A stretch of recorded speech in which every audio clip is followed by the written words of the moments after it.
jom seminit belajar faraid. Salah ke kalau kita nak bagi sama rata? Dah lah, abang tak kisahkan ayah, kakak pun tak kisahkan ayah, saya seorang je kisahkan ayah. Saya ni perempuan tahu. Takkanlah tak boleh kita consider kita bagi sama rata sebab saya susah payah jaga ayah sampai ayah mati.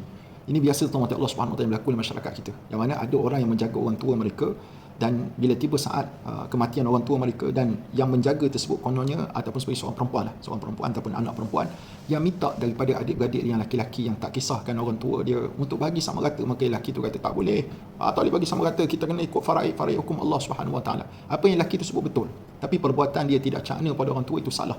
Birrul walidain, buat baik dengan orang tua, satu kefarduan, satu kewajipan kepada kita semua, buat baik pada orang tua kita. Apatah lagi menjaga mereka di saat mereka susah, mereka sakit dan sebagainya. Itu tanggungjawab, antara salah satu tanggungjawab daripada anak-anak yang dilahirkan, yang dibesarkan oleh ibu ayah. Cuma antara mati Allah Subhanahu Wa Taala, jika ada waris yang tak cakna pada ayah ni, dia tak setuju dengan bahagi sama rata, adakah itu tanda dia zalim? Bukan isu zalim, tuan-tuan Allah Subhanahu Wa Taala. Ini isu hukum. Ini isu hukum. Maka kalau dia tak setuju, maka kita go on dengan faraid. Sebab tuan-tuan Allah nak bagi sama rata ni, antara prasyarat dia, semua waris kena tahu hak faraid masing-masing dan semua kena setuju. Jika dia tidak bersetuju, kena serah hak faraid pada dia. Adapun dia tidak jaga orang tua, itu urusan dia dengan Allah Subhanahu Wa Taala satu masa nanti. Adapun urusan faraid kita kena settlekan dengan sebaik mungkin, dunia selamat, akhirat pun selamat, insya-Allah.